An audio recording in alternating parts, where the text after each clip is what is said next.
Thank you for being here. I have to say I'm really happy at the outcome of this conference so far. I think it's done an incredible job at lifting up how we can answer Pope Francis's call through divesting and investing. What better way can we end our talk today with this powerhouse panel on what's next? Since we can't really necessarily go back and forth with any images, I thought we might just show a few to kind of prime our talk. We just have about 10 or 12 images. Can we just show it really quickly?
Inspirational music here. The silence is good.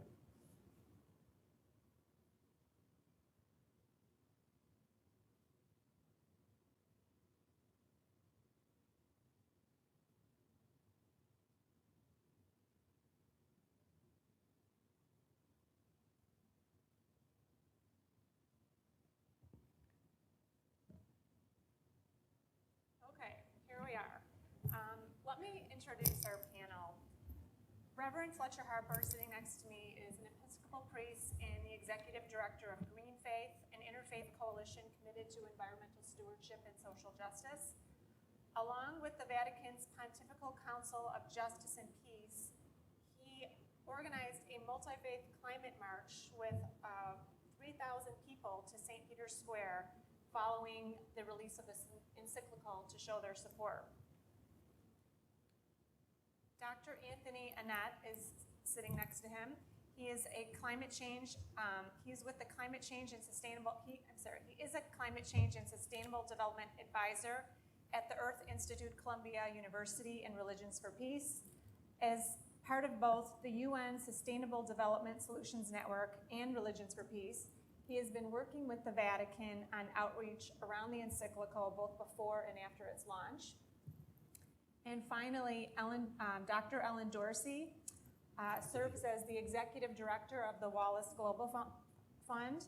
She is a longtime advocate of international human rights and environmental sustainability, and she's played a key role spearheading Divest Invest philanthropy, and she was involved with the very first student divestment movement at Swarthmore. Thank you for being here. Moving right into it. Following Pope Francis's encyclical, his tireless advocacy, and the world's bishops' recent appeal, all time to influence the Paris climate talks, where can the church go from here to build on their momentum and their leadership? I mean, I would say over the past year, there have been an impressive number of statements, not only from the Catholic Church, but this past summer, the sort of international high-level Muslim leaders issued a very, very strong statement calling for 100% renewable energy in the future, which for a Muslim group is a very, very meaningful commitment and statement. Just last week, the Dalai Lama and Thich Nhat Hanh and 15 other high-level Buddhist leaders issued a call. Another statement is going to come out from international Hindu leaders. So I think that in many ways the statement job has been done, and that what really is vital, and Mark Orlowski talked about this yesterday, is now to get on with the implementation, and that means both growing numbers of divestment and investment commitments by faith communities, real commitments by faith communities to dramatically reduce their own fossil fuel emissions and to equip their members to do the same, and to become more active in the public sphere to transform the political landscape because of its importance. I mean, I think it's implementation time. Tony, would you like to add anything? I completely agree with that. And I've been, like Fletcher, I've been working very closely with some of these movements. We had this Faiths for Earth movement led by Desmond Tutu, a multi-religious movement that has something like 350,000 signatures now going into Paris. I think what we saw this year is, up until now, we've had a lot of discussion around the science of climate change, the economics of climate change, the finance of climate change. This has brought us the morality of climate change. Now, people on this panel, like Fletcher, have been talking about this for years, but thankfully now he's been joined by lots of people, including the guy in white that we saw earlier, who's proving incredibly influential. And I think that this has really changed things. You even see in some of the polls in the US that the number as a percentage of people who actually think climate change is real is actually inching up, and that we're actually, the moral force can fight back against the forces of darkness, the liars, and the people that Pope Francis calls out for masking the problems and concealing the symptoms because of their vested interest. Let's call them what they are, and we're doing that. So I think for Catholics and for other religious people to move forth, it's to constantly focus on this moral dimension, that we are on the right side of history, we're on the right side of morality, and this is there's a lot of different fronts here. There's obviously the divestment front on universities, and we can talk a little bit more about that if you want, because while Dayton is doing great things, there are other Catholic universities that are actually completely retrograde when it comes to things like this. We can talk about that a little bit if you want. We should talk about the business world. While there are some great business people and investors doing great things, let's not forget that Pope Francis has basically said that in this economy kills, this economy excludes, this economy destroys Mother Earth. This is the economy we're living in. This is the economy we're dealing with. So when he says that business is a noble vocation, he's basically calling business to be what it's called to be, not what it is today. There needs to be fundamental change. And we need Catholics and other religious peoples driving that change, telling business people that your job is not just to make profits for yourself or your shareholders. You are a community of persons, in the words of John Paul II, in the service of the common good in all its dimensions. So I think we need to broaden the scope of this debate to focus on the common good in every dimension of this issue. Ellen, I wanted to talk to you about Divest Invest. Clearly, you've sent a strong signal to the climate negotiators in Paris. Last year, you announced $50 billion in assets were devoted to divestment. This year, it's skyrocketed to an astounding $2.6 trillion. That's with a T. Where do you go next, and how do you stay relevant beyond Paris? So can I take a moment first to say thank you? And there have been acknowledgments of what the University of Dayton has done throughout the last couple of days. But to say it again makes it no less true or no less profound. You took a courageous act in committing to divest and to do so publicly, and it showed real leadership. And I want to say that what you did was equally significant in terms of the time frame in which you did it. The pace at which you moved on that decision, while it may have seemed slow while you were debating it, was very rapid. And the climate crisis requires that we not deliberate and further deliberate, but that we act with speed and with conviction. And I also want to commend the Hanleys for their commitment to this university and to Catholic education. But mostly, I want to thank the students who have done a remarkable job in building a true global social movement. This is not an advocacy campaign. This has become a full-blown global social movement. And in the history of the world, there have been very few full-blown global social movements, but you're witnessing one. And it has been done with sweat, blood, sophistication, incredibly smart activism, as you saw from the 3 students yesterday. And I am so inspired because 5 years ago, I was so despondent. I thought we truly could not turn this around. And I am absolutely certain we will turn this around, and we are in the middle of witnessing that change occur. It's not fast enough. And every day that we dawdle and fiddle in decisions around issues like divest and invest, every day that we dawdle has real consequences in human lives. So when a university forms a committee to slow walk that decision, it is on them that there will be very real human consequences for every day and every week they slow walk this. And so keep up your fight. No matter how many no's you hear, you think about the consequences and know that you have support behind you. And I hope you felt it this weekend, because that's what Dayton was doing. Not only were they taking a moral, courageous act, but they were putting wind at your back. And I hope you feel that wind and you leave here with that strength, because you are making change. 5 years ago, we were at the abyss. I don't feel that anymore. So kudos to the students.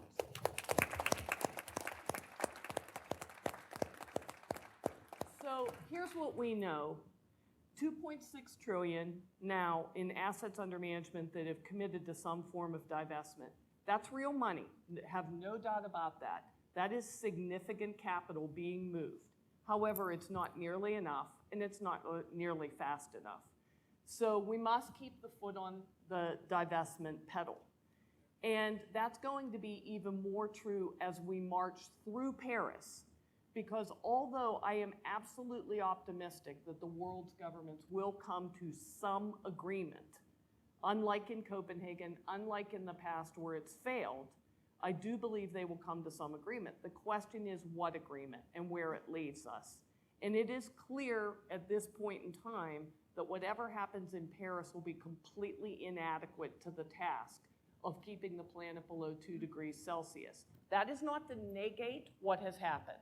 It is important to acknowledge that progress has occurred, but the worst thing that could happen is that if an agreement occurs in Paris, that we feel that our work is done or that our movement is demobilized, because it absolutely is not done. And there will be 3 critical things that have to happen after Paris. The first is we have to accelerate our advocacy to shut down the fossil fuel system. That means continuing the focus on divestment and starving capital for new fossil fuel projects.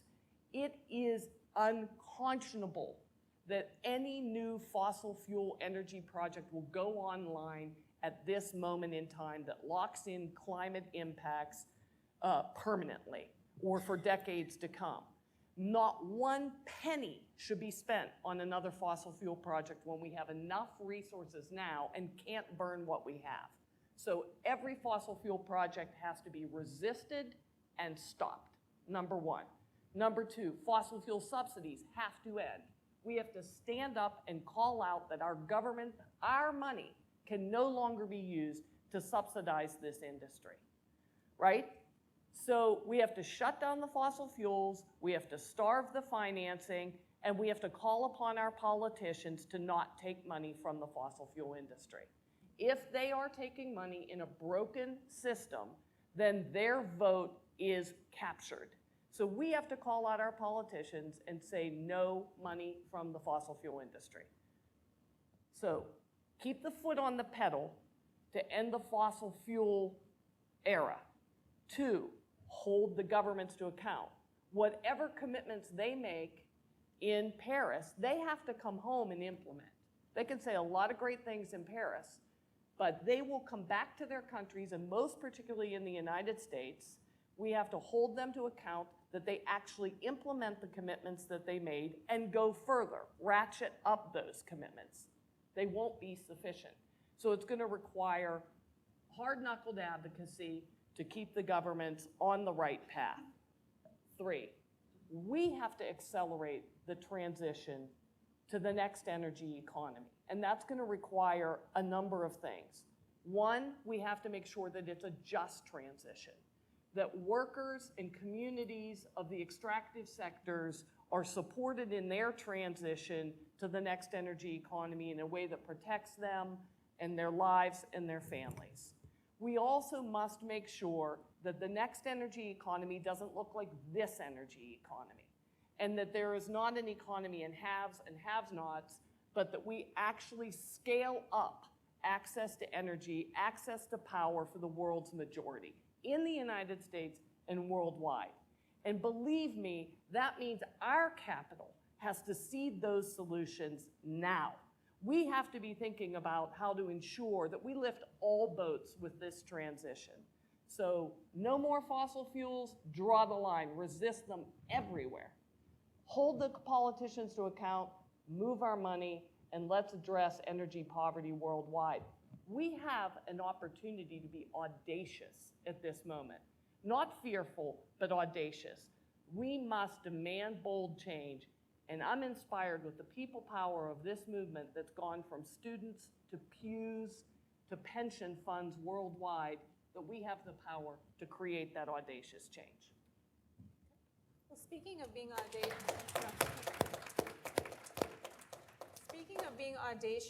the one thing the Pope did not say in his encyclical is the D word, divestment. Neither have the bishops. However, on Friday, Steve Kalecki did say, I think, which was a big deal, that divestment is an authentic strategy in this climate fight. However, it is believed that shareholder advocacy is the traditional tool in Catholic institutions, and that may be inhibiting the deployment of divesting investing. Fletcher, you mentioned in your comments the other day that it's a fool's errand to try to stop extraction through shareholder advocacy. I'd like to know, Tony and Ellen, what you think about that, how you weigh in. Yeah, well, Everyone sit back. Okay, look, I think divestment is absolutely essential, and I agree with everything that Ellen just said. But I think that, unfortunately, with some schools, even before we get there, we have big problems to deal with. We have Catholic institutions taking money from the Koch brothers, taking large amounts of money from the Koch brothers, and then they say, oh, but we need the money, we're not going to, it's not tainted money, we're not going to do anything bad with it. Well, they are. They're setting up business schools. And by the way, I'm talking about Catholic University of America, a pontifical university owned by the US bishops. Setting up a business school funded by the Koch brothers, staffed by people whose ideology is the ideology of libertarianism, who, as any Catholic here will tell you, is completely incompatible with Catholic social teaching. Pope Francis refers to the bondage of individualism. Pope Pius XI had even stronger words. He called it the poison spring of the evil individualistic spirit. This is the ideology. They're perpetuating, and they even include faculty members on the business school who are climate change deniers and who go to conferences on Laudato Si and basically say climate change is a joke and we need fossil fuels because the poor of the world need fossil fuels. So while Dayton is over this side doing great things, Catholic University is way over here. I'm asking, if there are any students here who have contacts at Catholic University, let's bring the forces of righteous anger to the doors of President John Garvey and say, this is unacceptable for a Catholic pontifical university. Unacceptable. Catholic student pilgrimage to Catholic University. Yeah. Okay, so Amanda asked two questions, really. What do we do about Catholic divestment, Vatican divestment, Catholic Church divestment? I think one is, I've been sitting here for the last couple of days listening. It's been a really inspiring conference, and I think we should all think about the different ways in which we take the message from it out and apply it. And I think it's important to go beyond saying Catholic institutions. How do we move Catholic institutions? How do we move faith institutions? I think it's important to say, how do we move our institutions, right? How do you move your particular parish? How do you go and move your particular diocese? My organization, the Wallace Global Fund, is a secular organization. We are not a Catholic institution. I am personally a Catholic. and I am a practicing Catholic, mostly a practicing Catholic. And I think it's really important that we think about our individual role in different institutions. Schedule a lunch with your bishop and talk about how important this issue is. Let's think about the different ways outside of your usual way of operating that you can move this issue with urgency. Now, shareholder engagement. I know that this is a difficult issue for many people that have spent tremendous time successfully producing social change through advocacy within corporations. And I hope and believe that there is continued ample space for doing shareholder engagement on climate change that will be effective and important in the world. It is not at this point in time with the fossil fuel companies themselves. There are many industries that need to be pushed to decarbonize. There are many industries whose practices need to change in conformity with climate impacts. But the fossil fuel industry has been engaged with for a very long period of time. And it has not produced fundamental change. And let me say that the burden is actually on those that are advocating engagement to explain what your end game is. Is your end game to get the fossil fuel industries into a process of managed decline? Is your end game to get the fossil fuel industries to convert their fundamental business model to be a renewable energy company? You must articulate what your end game is. And then it has to be consistent with the science. Will that end point occur within a time frame of keeping the planet below 2 degrees Celsius? Are there rigid benchmarks along the way? Are you advocating immediately ending capital expenditures for new fossil fuel projects? If you can't answer yes to all of those questions, you don't have a theory of change for shareholder engagement that is consistent with the climate crisis, number one. Number two, I guarantee you will not be successful if you try and implement that strategy. So therefore, right now, we are building power to challenge the fossil fuel industry, to put the target on the industry as opposed to policy reform, and to say this is the problem. They've known about the science, they've funded denial of the science, they've bought off the politicians and prevented any kind of policy change, and now is the moment to wean our politicians from the fossil fuel industry, to stand up to the industry, and also to be honest with ourselves. If you own fossil fuels, you own climate change, and you own the impacts. I think if I can jump in also, one of the reason, a big reason that divestment is so important is that it represents a conversionary strategy. Up until the divestment movement got launched, we were dealing in the advocacy sector with incrementalist approaches in many ways. And that was appropriate for a period of years because there was, if not reason to hope, it was legitimate to hope that incremental progress could be made. But what we learned, and Copenhagen was really when this house of cards crashed down, we learned that was not gonna work. And so I think that we're at a point now where the reason that the divestment movement will continue and will continue to grow is because it represents the necessary conversionary strategy. Because without it, we don't get change at the level that's needed. I've agreed with almost everything that's been said at this conference this weekend. The one thing that I've not agreed with has been on several occasions, people have said that the goal of divestment is not to try to impact the share price of the fossil fuel industry. And I actually don't agree with that. I think that the goal of the fossil fuel divestment movement is to take the industry down. And because the industry has given no evidence that it's going to make the necessary transition. And I'm not under the impression that by divesting Green Faith's massive pension fund, that we're going to move the share price. But I absolutely believe that the intelligence and the irrefutable logic of this movement is what is necessary to change the culture so that we will get the change at the level that we need. I'm not normally a sort of Bible quoter, but I was really struck by, in Romans 12, Paul writes, "Don't be conformed to the pattern of this world, but be transformed by the renewing of your mind." And I think in many ways what this conference has represented with a compelling faithfulness and sophistication over these last couple of days is showing how that's possible. And so I think that to me, sort of speaking as a pastor, is one of the real critical red threads in this, that we must check at every level our thinking to make sure that it doesn't slip back into incrementalism, because at this stage that doesn't cut it. I'd like to pivot a little bit more towards investing.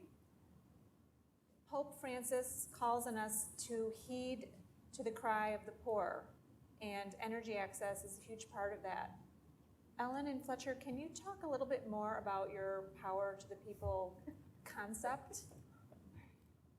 You want to go Which first, is a good Fletcher? one. All right, I'll start, but then I'll defer to Fletcher. So I run a foundation, and I just want to take a moment to reflect on, foundations, faith groups, and universities all receive charitable tax status because we serve the public good.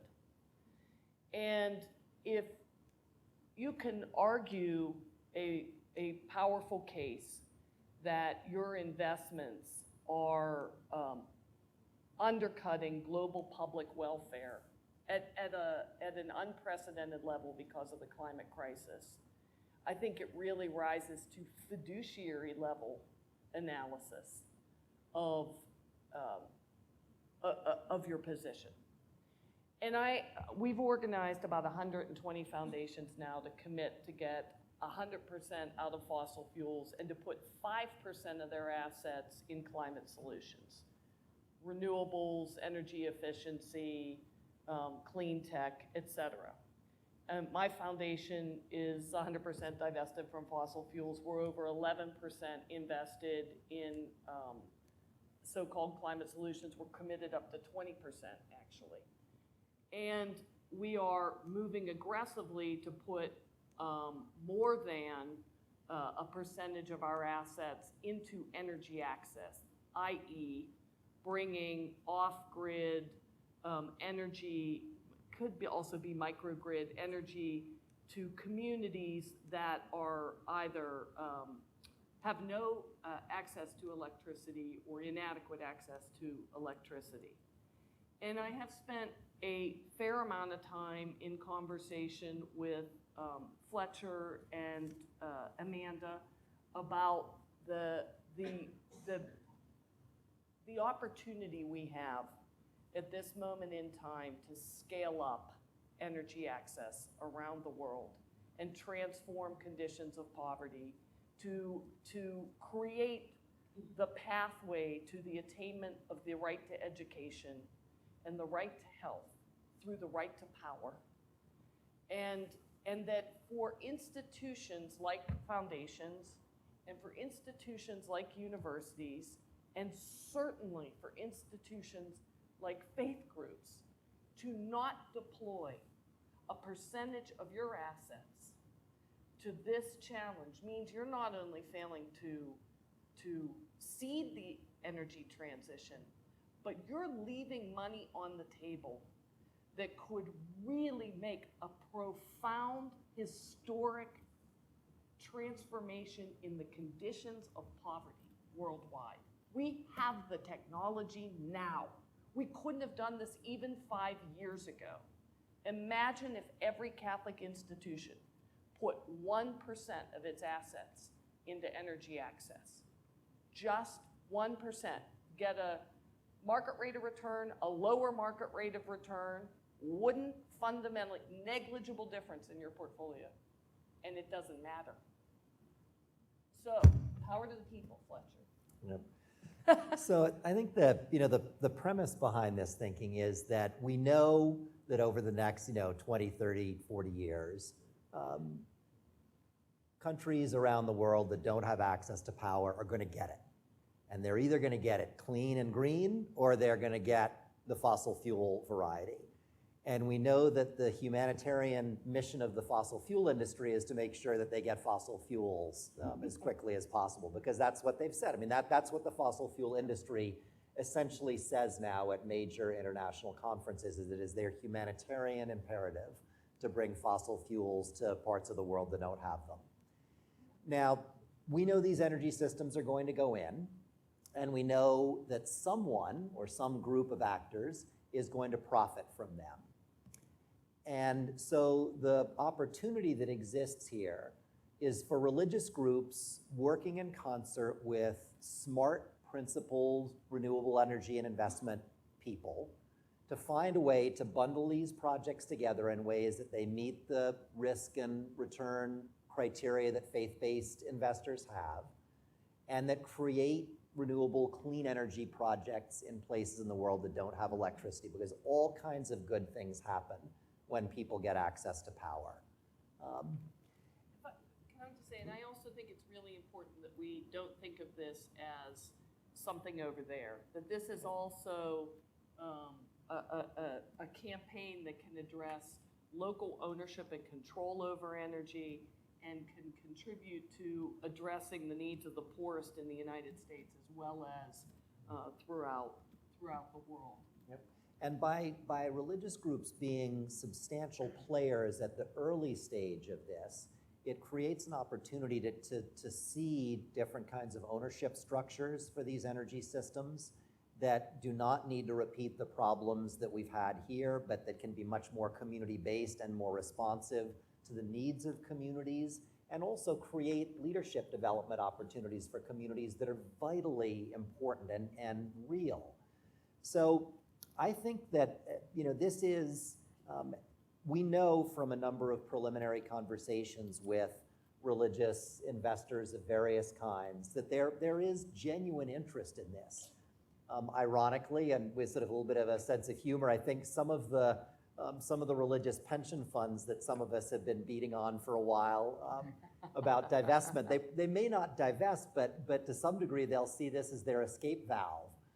That if they can, and so be it, that's fine. They can then be a significant part of the invest side of the equation.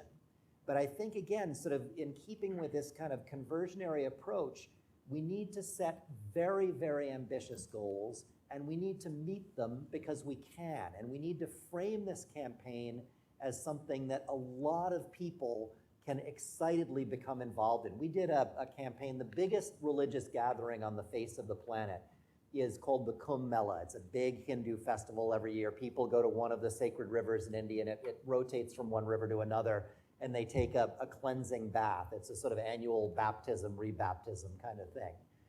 So we did the biggest, this year was the smallest of Kumbhs. It happens in a cycle of 4, and 10 million people came, and that was the smallest one. I mean, the Kumbh, it's a phenomenon. It can be seen from space. It's so big. I mean, we did a solar lamp campaign at the Kumbh in Nasik this year, where for a very, very small amount of money, billboards, and in India, the word climate change is politically loaded. The Hindu gurus are uncomfortable saying it because of tension with Modi. So the posters, the images for this was of a boy and a girl, each of them studying at night with a solar lamp. And it said, "We dream of a future where all of our children can study well at night." It was a nifty way of sort of framing this as a kind of an opportunity. There are these kinds of opportunities all over the world, and we all know that the finance sector is smart enough to find ways to use the sort of 4-letter F word from before, financialize these kinds of things. And so let's use that sophistication in the service of these kinds of goals, because it absolutely can be done. And it can be done at a large scale, and it can be done quickly. And that's the hope with this, and it's a very legitimate hope. Talk about Empower Corps a little bit. Let's move on. When it comes to climate action, I mean, there is a literal elephant in the room.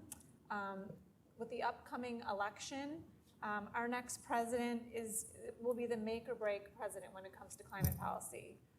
Tony, you recently wrote in the Commonweal that, let me quote this, the Republican Party stands alone in the world actively opposing carbon reductions. Fossil fuel money is already pouring into these campaigns. So what role can the faith community play to make sure that voters know that time is running out and that we must vote and care for our common home? Yeah, I get the easy question, obviously. Yeah, well, thank you. Thanks. Yeah, I might. Who knows? Commonweal might kick me off its blog because I wrote something a few days ago on just what I said a few minutes ago on the scandal of Catholic University, and I'm getting a fierce amount of pushback from that, including among friends of mine who are accusing me of attacking academic freedom and all kinds of things. So you never know. So there you go. But listen to the students yesterday encouraged me to be more outspoken than I was going to be. So thank you, students. And yes, I mean that study you referred to, Amanda, was from I think it was Jonathan Chait, who wrote a very nice article, and he basically said if you look at the global climate politics, there's only really one party in the world today that has as its mission to halt and actively stop any action in climate, and that's the American Republican Party. Sure, there are groups in Australia who support mining interests and who, don't think we should go far enough, but there's no party who actually has its policy that either this is made up, this is not a problem, or we should do nothing. This is a specifically American problem. And when I was at the Vatican back in April, doing an event before the launch of Laudato Si, where we brought together top climate scientists, top religious leaders, and we had the fun of it. We were to be hijacked by the Heartland Institute, this bunch of climate deniers, who sent a delegation to Rome to educate Pope Francis on why he's being misled by these evil advisors. And it got quite comical. It was raining in the Vatican, and Vatican security is sometimes not the most competent, and they snuck in with the journalistic pool, and they tried to hijack Ban Ki-moon. They got thrown out. Anyway, it was a huge amount of publicity. And I say, thank you, Heartland Institute, because if it wasn't for you, the media wouldn't have been paying so much attention to our conference. So thank you for all the publicity you gave us. But one fallout from that is the Vatican became very clear to them that this is a very American problem, and we don't understand the anger and the vehemence of what's going on here. And I struggle, maybe fellow panelists can weigh in here, but I struggle to understand what's going on. I think it's a combination of things. I think it's like tainted money, the money from the fossil fuel industry, which is staggering. And people who work in climate, my friends in Climate Nexus tell me that if you talk to Republicans behind closed doors, they will admit that climate change is real and there's a problem, but they can't say that in public because of their donors. The problem is it's an ideological problem. It's the ideology of libertarianism that says you cannot, keep the government away from everything that I do. Though of course, if you're an economist like I am, you immediately realize that, I'm sorry, but fossil fuels are not taking into account the full social cost of your activities. Therefore, the market is not working. So if you want the market to work, you have to put a price on carbon. You have to price carbon. That's absolutely crucial. But the libertarians say, well, no, that's government interference. So it's this ludicrous, simplistic libertarianism, which is deeply rooted in this culture here. And the third, that's like money ideology. I also think, in a college like Dayton, I always think it's a bit of bad theology. I mean, there's the theology of American exceptionalism that says that, well, God gave America all these natural resources and put us on the pedestal above other countries except Israel. Therefore, that we have the absolute right to do what we want with all these resources. If you believe, as some of the evangelicals believe, that we're in the end times, well, if the world's going to end, pump that fuel. Why not have a party? I mean, this sounds kind of comical, but I believe that there's a lot of really bad theology that's going on there. And Pope Francis calls out, he doesn't call out some of those things I've said because I'm talking to an American audience, but Pope Francis calls out the fact that we have misinterpreted the call to care for creation. We have misinterpreted the idea that we have dominion over the world. We've interpreted dominion as domination and mastery and violence. If you look at fracking, what is fracking but extreme violence against nature? We've completely misinterpreted our relationships. And one of the beauties of Laudato Si is that it tries to restore the natural balance, the natural harmony that we as Christians and all other religious believers really believe. And I think, one thing we need to do is to push this message of Pope Francis, the authentic Christian message, and not the distortions that you see sometimes in the culture of this country. So I want to take a comment on the elections in this way. I think in the heat of the campaign and with pressure that's coming from the left and as well as, I don't know, is Trump the right? But you see candidates taking a whole range of positions that they may not otherwise be taking, and it may not be reflected in how they conduct themselves in office.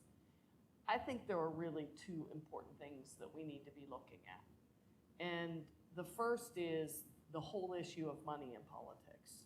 Because fundamentally, while it matters who gets elected, and I'm not saying it doesn't matter who gets elected, the system is so corrupted at this point, and the influence of money over the system is so powerful that to expect to get action that goes up against the most powerful industries in this country is naive. And so we have to, while we fight on the issue and work on the issue of climate change, we must also work on the issue of money in politics. And secondly, to that, we must focus on the trade issue. And if you're not paying attention to what's happening with the trade deals, they aren't about promoting trade primarily. They're about institutionalizing corporate power over government. And so whether it's TPP or perhaps more significantly TTIP, the US-European trade agreement, these rules that give special courts to the corporations to sue governments are literally could be the barrier to implementation of any commitments made at Paris in terms of climate change. Sounds wonky to get involved in TTIP and TPP and fast-track authority, but believe me, this is where the main show is for corporate power. So for the activists in the room, double down on climate change and expand the focus, because we're not going to win on climate change if we don't take these other issues. And one quick comment I just have to share, because it's optimistic after I was just Debbie Downer, is that I just this morning received a wonderful update on a poll that was conducted of American Catholics and their views on climate change since the Pope released the encyclical and was in the United States. And it's really, really powerful. The change in American attitudes, not just American Catholics, is substantial. The change in American Catholics' attitudes are very substantial. And what I think is perhaps most significant is that across the board, it has changed the way Americans and American Catholics think about the problem and who it will impact. And so the Catholics and Americans now have a stronger association of climate change and impacts on the poor. And I think that is tremendously significant, because when we get beyond talking about is the science real, a debate funded by the industry, and can talk about who is impacted and what our responsibilities are, then we have the opportunity for real change. So I want to congratulate everybody in this room that played a role in lifting up the messages of the encyclical, because it will have a significant impact on this American political context that Amanda was asking the question about. Well, and we're running out of time, so I'm going to maybe kind of jam these two questions together. But we should really be celebrating today, because we have had these amazing grassroots movements that have that have come up in the past few years against Keystone, against Arctic drilling, divest, invest, they have all been extremely successful. And I want to just ask you a little bit about the power of coalitions that are diverse in collaboration, but if you could also just kind of squeeze in, how do we keep the ball rolling when we all leave here? With a sense of urgency, how do we take all of this amazing information and leave this room, and how do we just go for it and fight the good fight?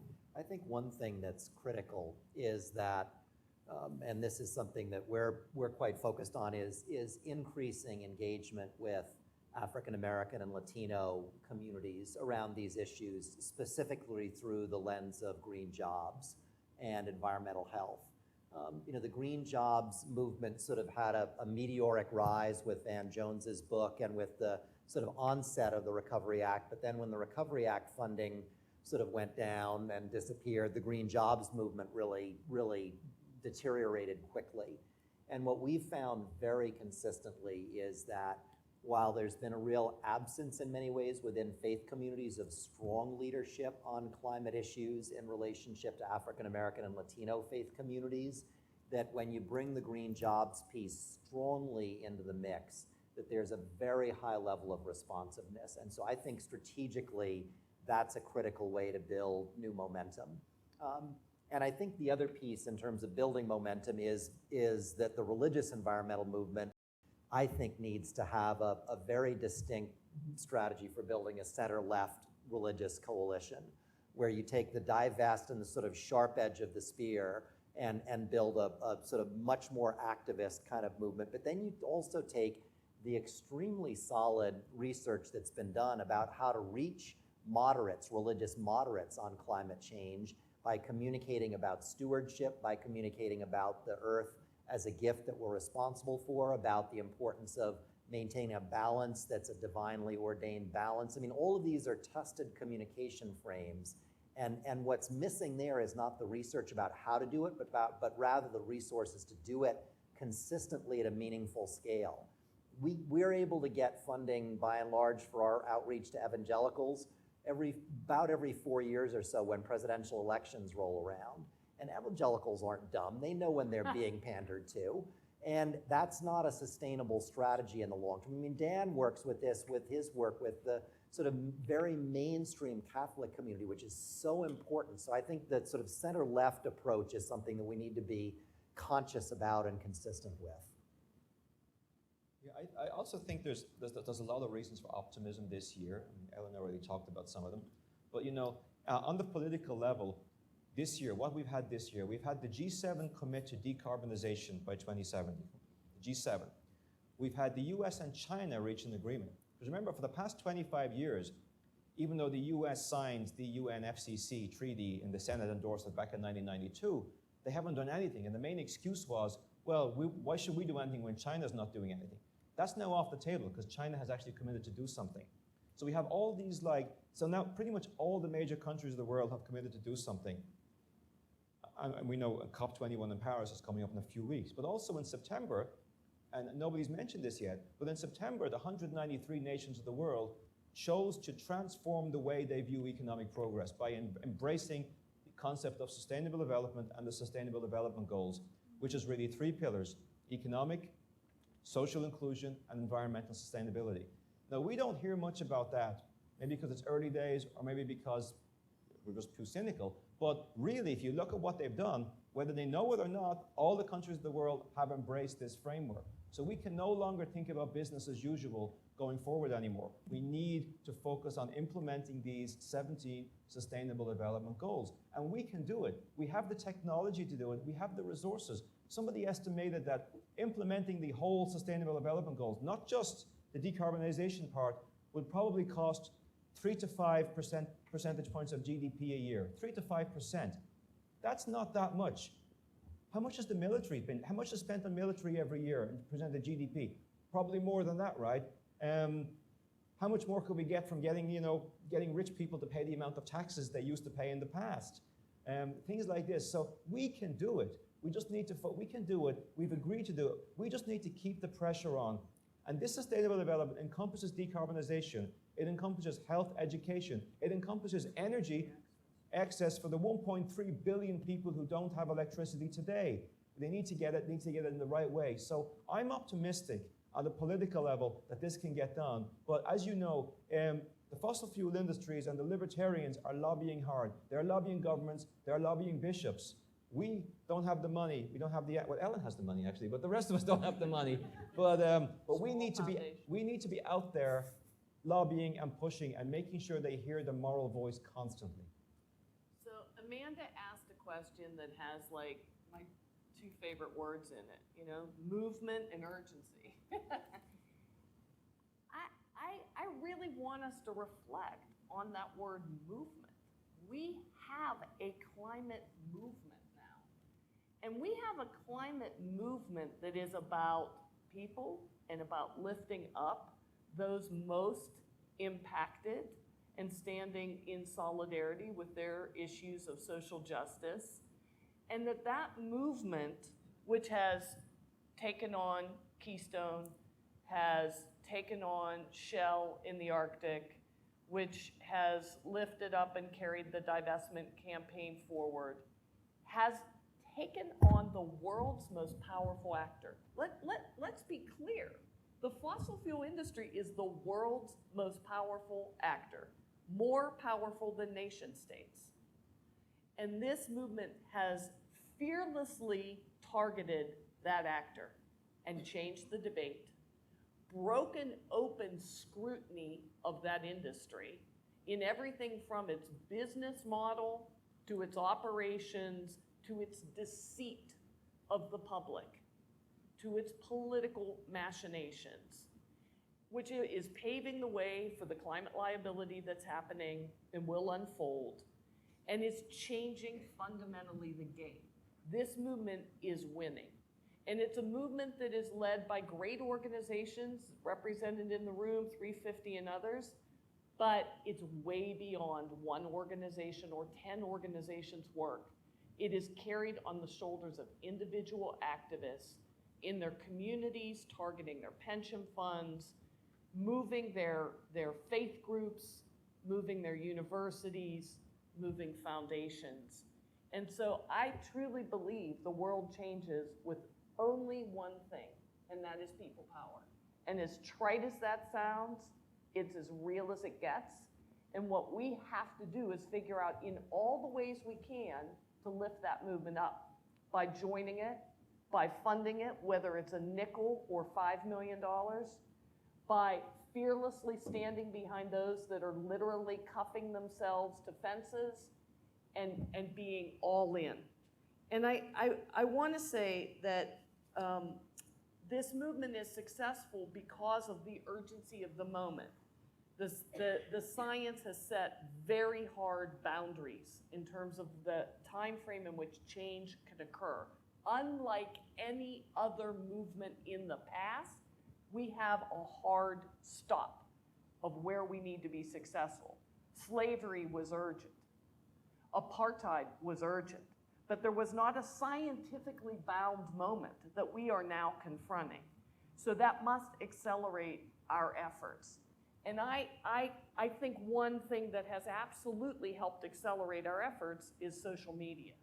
And I went to the first student convergence at Swarthmore, and I've told this story, but I'm an old lady. I kind of sat there and listened on the edges and tried not to participate. I was very active in the anti-apartheid movement, and I had a group of students turn to me and say, well, we need to build solidarity and support each other's campaigns in real time. Like, how are we going to do that? How did you do it in the apartheid movement? I was like, dude, we didn't have computers and emails and texts. Like, we used a phone. You're supporting each other in real time. They are. It's accelerated the success of movements through the communication tools. So I guess I just want, this is again said all the time, but it's profound and deep and it should sink in. We are the first generations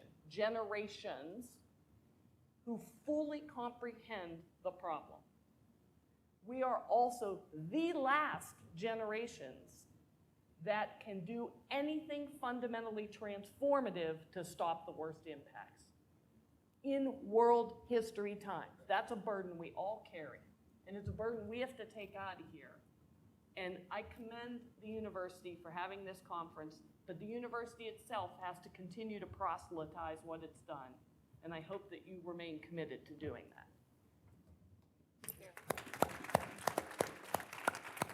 I think we can probably take one or two questions. We're running close to our time.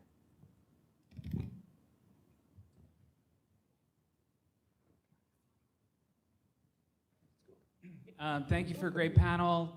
Thank you for a great event. The organizers, to the institution, to the students doing great work, the faculty, everybody the ministry, everybody that really is passionate about the movement towards creating a better relationship with the self and the other, with man and nature, with the planet, with our everything as an integral whole. I wanted to highlight a couple points that were made here that I think are important. One thing is that I think by shifting the narrative from alarmist and reactionary to a positive vision, that we can transcend the partisanship, which is really just a false duality, false dichotomy. And then the second thing was, Dr. Annett, you had mentioned a key point that I really think is a foundational pillar of Pope Francis's argument, is the misinterpretation of the Book of Genesis that we've taken, that man is supposed to have dominion or mastery over the planet instead of being stewards of it. That's such a key, because that was the ideological pillar of the humanist movements that propelled the industrial, the justification of industrialization, exploitation of the environment, and created this vast great divide between man and nature, which is really just a false dichotomy. And then Dr. Dorsey, I like that you started we're talking about what do we do next, right? And how do we prepare a strategic plan for our direction, for the vision of the movement? And you started to touch upon how we can broaden the perspective, which I think is really important, because obviously divestment and even energy generation is just a minute portion of sustainability. And so you mentioned about money in politics and trade deals, which I think are right on the money, no pun intended. But we have to also consider all the other elements that are core integrated factors of sustainability, because sustainability touches on every single aspect of our lifestyle. And in particular, I'm hoping, sort of calling on the institutions and all the people here to broaden the perspective and to start thinking down the pipeline of how we can push towards better resource management of our soil and water. The droughts and stuff like that in California, that's not a result of, that's not hinging upon how we generate our power. It's how we manage our resources on the watershed, the regional level, and the way that our cities are built with impervious surfaces, moving towards decentralized stormwater management, integrating permaculture principles into the management of all our resources, and creating local sovereign food sovereignty and sustainable food production. And also fostering civic engagement so that we can strengthen our democracy and have empower diverse inclusion in our urban governance.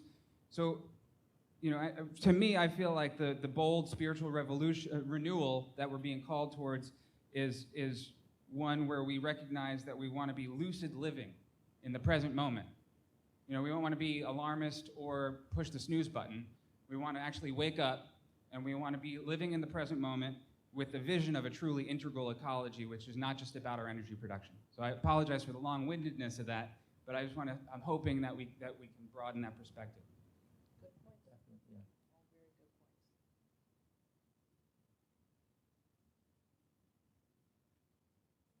points. Thank you very much. Very stimulating panel, very stimulating. These are big ideas, And you know, when you talk about the power of the fossil fuel industry, it's huge. It's huge, and it touches every part of our life.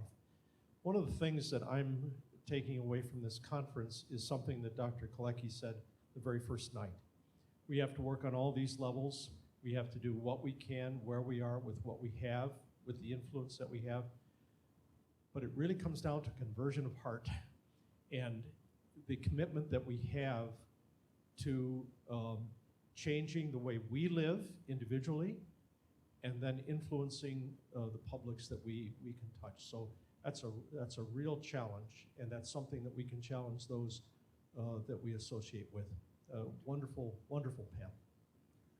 One of the things that I've seen, just to sort of build on that, I've seen consistently that when people become involved in the movement piece of this picture, that they experience the kind of change that makes this much, much more real. And so I think that, I mean, this is absolutely a sort of, it's not a spectator sport.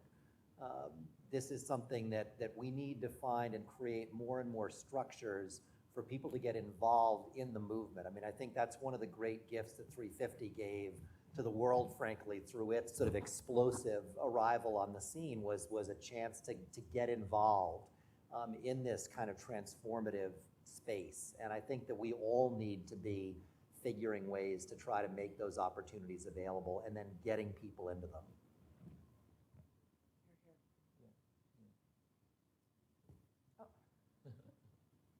Yeah, just to kind of piggyback on that, what is the relative impact of individuals changing their investment strategies? We've talked about institutions, we've talked about governments, we've talked about, you know, but it starts at the individual level, and not only what, you know, we don't talk a lot about that, and also how do we offer opportunities for them to invest part? I think, I mean, just really quickly, I think individuals act on these kinds of things as part of a movement. And so I think that the sort of individual movement dichotomy is not a smart one to perpetuate. We're dealing with systemic sin and systemic issues, and we need large numbers of individuals acting in a variety of ways with some intelligent coordination to create the kind of transformative change that's needed. And I would just say, specifically to your point about individual investments, absolutely, if as individuals you go to your retirement account managers and you ask for fossil-free products, and there's a tool that As You Sow has developed that enables you to look at what holdings your various funds have in fossil fuels, you're helping to create pressure on big investors to move their money. But I would also urge everybody in this room to think about, what boards do I sit on? You know, what institutions do I give money to, whether it's $5 or $50,000? You know, what communities do I belong to? We all have multiple agency for change, and I think it's important to map your own kind of personal power and think about yourself in the context of this larger movement. Do I have relationships with institutions? Am I an alum at a university where there's a student campaign? Can I help them? How could I best help them? Get in touch with them. And I will say, to corroborate what Fletcher said, once you begin to walk down that path and you take initial steps from where your personal position of power is, your identity will change to being a participant in that movement. And it will be a wild and fun ride. I guarantee it will be a fun ride because efficacy is something we all crave. And this movement has given an on-ramp to activism that provides efficacy.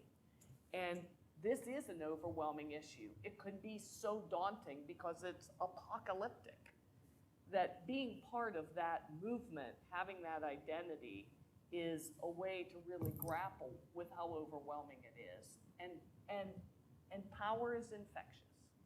And I can add just quick. I want to just quick- take oh, one sorry. quick question, but I just want to make sure, are you okay? Because I know you have to catch a flight. I think it's already, I'm on, I think, their flight now. Oh, She's okay. coming. She's Okay. coming to Newark.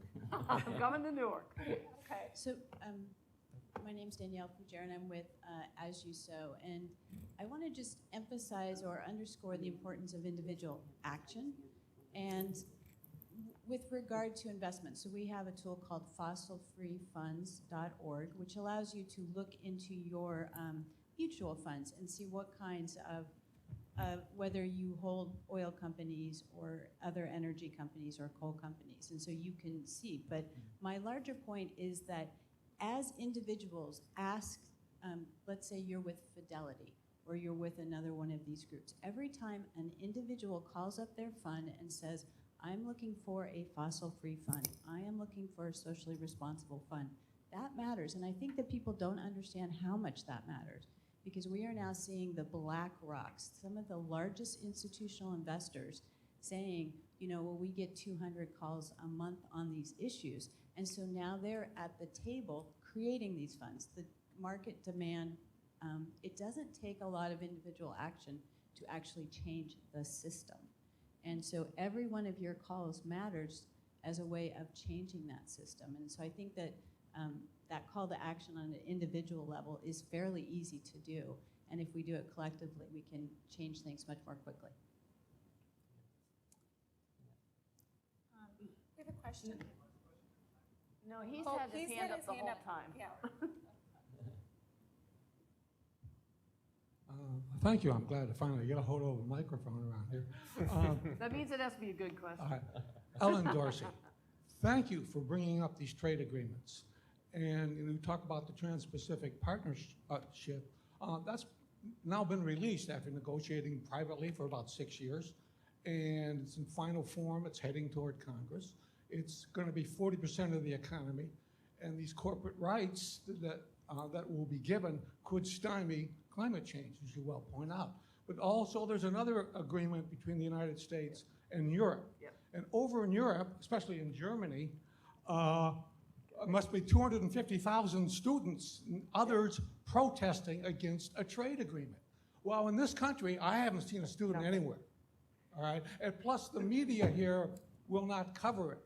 Yeah. And then a third thing, here's my question to you. There's another movement going on in this country since Citizens United in 2010, where the Supreme Court told us that money is free speech. Of course, corporations and the Koch brothers and all have all the money. And this move to amend, which is grassroots, lots of students, is to take away corporate personhood. And through a constitutional amendment. Whether or not that succeeds ultimately, it's a wonderful educational tool. And let me talk specifically about UD, because I'm just a retired guy down here in the Lifelong Learning Institute. And I told the political science chair 2 years ago, you need to teach political economy on this campus. That's where you deal with regional trade blocs and understand the corporate power around the world. There's still nobody teaching political economy. You need to teach the history of money and banking, because it was the populists in the late 19th century, joined by the emerging progressives you've been referring to, that understood the money power and how to take on that money power. And some would argue more powerful in the fossil fuel industry are the banking institutions, right? Because they can create money out of thin air. Maybe a toss-up. Fossil fuel corporations actually have to go find the product and dig for it, right? So what do you think about the Move to Amend movement and about educating students on this campus about trade treaties and these other sort of things? So with full disclosure, my foundation supports the Move to Amend movement. We work on trade issues and see them all as interconnected with the fossil fuel movement and the climate movement as well as the movement for Black Lives Matter in this country. When movements of people stand up for their rights and democracy, the common person stands up for their rights, that's where we need to be. And I will say the trade issue, again, is not getting attention, I concur, in this country. It's absolutely related to the corporatocracy, and the corporate powers that you're referencing around Citizens United. And in my hope, and if anybody wants to talk to me or email me about this, we've funded some analysis of how to protect the climate agreement from trade challenges. And the European Parliament has actually adopted that as their position going into the climate agreements, but I'm not sure it will pass. And so when I said we have to hold governments accountable after Paris for implementing the climate agreement, trade is going to be a critical tool that the US corporations use against European implementation of their commitments. It is absolutely crucial that we pay attention to it, and that those rules that give the corporations the rights over the governments get knocked out of these trade agreements. I'm sorry, that's my opinion.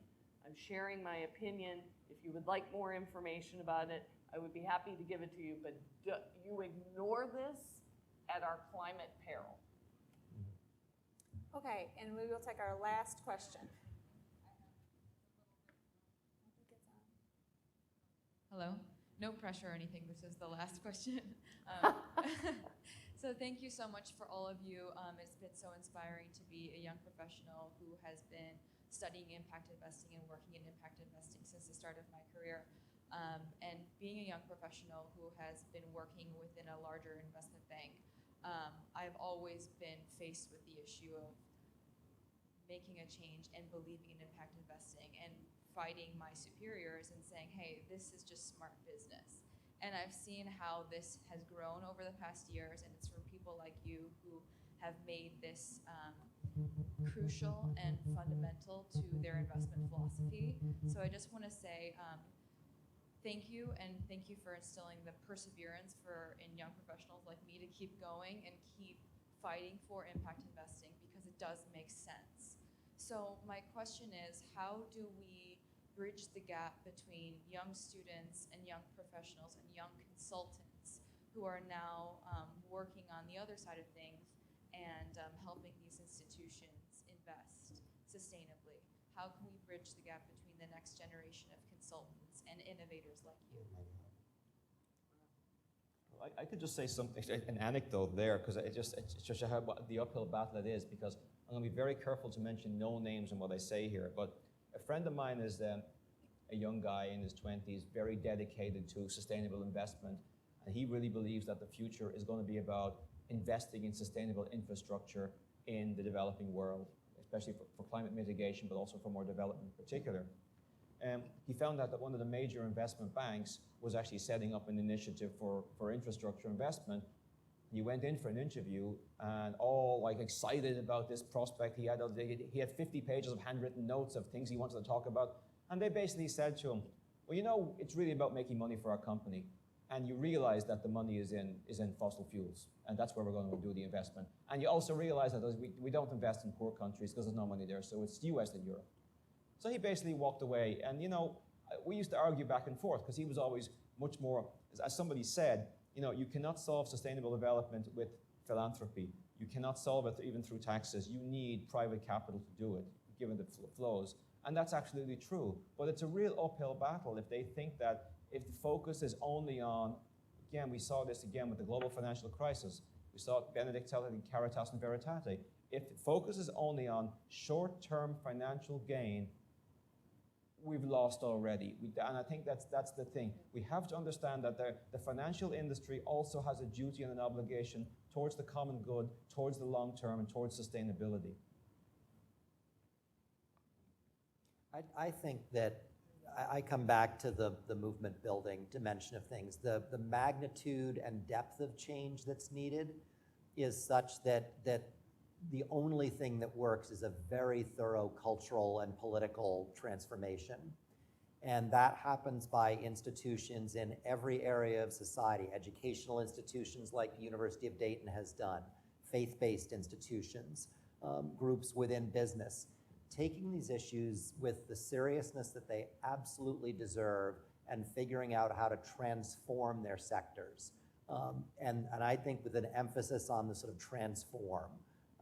The current structures that we have, as Marcy said earlier, are not suited for the problems that we face, nor in many cases are our current ways of thinking. And so we need places that will consistently support the emergence of thinking that's commensurate with the problems, and then be committed to implementing the solutions and making that real, and essentially not tolerating lack of progress on that. So I want to add something from a more personal note. I took over as executive director of our foundation in 2008, right before the market collapsed. And in my interviews, I talked to my board about, did they have a theory of change of the investments and the grants and how they relate?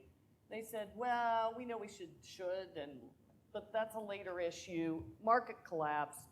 We lost, this is a technical term, shitloads of money.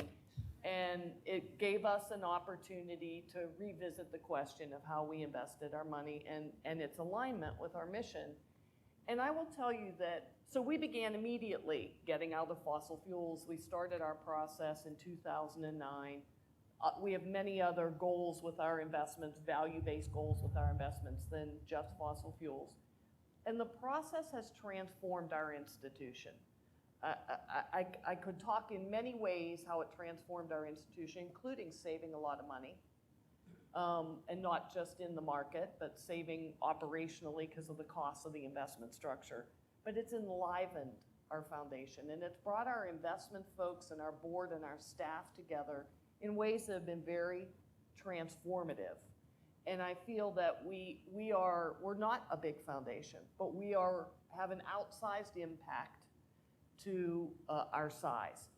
And now I've probably spoken to 40 or 50 other foundations, their boards, their investment committees. I mean, I've spoken to hundreds on the phone, but I've actually gone and met with probably 40 boards, 40 investment committees.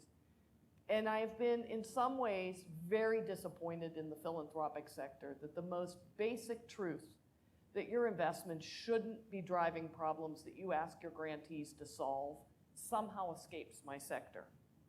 Nonetheless, the debate that this movement has brought and the drive that we've pushed through philanthropy to have the debate has cracked open a discussion about impact investing and mission-related investing. And I can guarantee that in most foundations, particularly family foundations, the younger generation are driving it and saying, we have to do this. And so I think we're seeing actually pretty dramatic change in a short period of time in terms of the debate. But the moment the foot is off the accelerator, if the pressure lets up, that change will waft away. So it's critical that we keep the discussion rolling. And the basic essence of the question of what an endowment is for, is it about growth and growth only? Is an endowment in a nonprofit institution about the charitable good that the institution serves is the fundamental question we have to keep on driving. And I commend Dayton for making the right decision and standing on the right side of that question. But I also commend the students and the millennials. I mean, they need to force these innovations because these stodgy guys that they're only looking at that, they're gonna be in the toilet. I mean, we have to really look at where the market is going realistically, and whoever the young people are that are not getting those jobs, they're better off for it, and they're much better off starting their own or looking at other innovators and disruptors, and that's what we need. That's what we need you to do. So on that note, thank you truly everyone for participating in this conference. It's been a delight, and I want to thank this panel. My mind is flooded right now, and I hope all of yours are too, and just please go back and do something big.